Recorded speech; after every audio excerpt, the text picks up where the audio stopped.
রফিকুল ইসলাম দোকান বাকি 360 টাকা।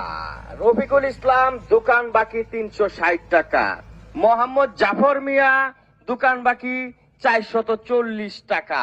যারা যারা আমার দোকানে বাকি খেয়ে টাকা দিচ্ছেন না তাদের দৃষ্টি আকর্ষণ করছি, চিটার বাটপারদের দৃষ্টি আকর্ষণ। জাফর ইকবাল 676 টাকা। জাফর ইকবাল 676 টাকা।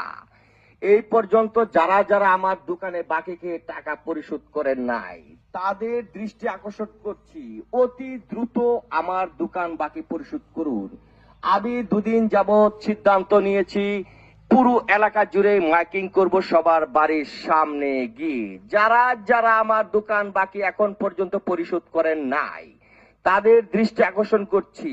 মোহাম্মদ সালাম মিয়া 770 টাকা। রফিকুল ইসলাম দ্রুত দোকান বাকি পরিশোধ করুন।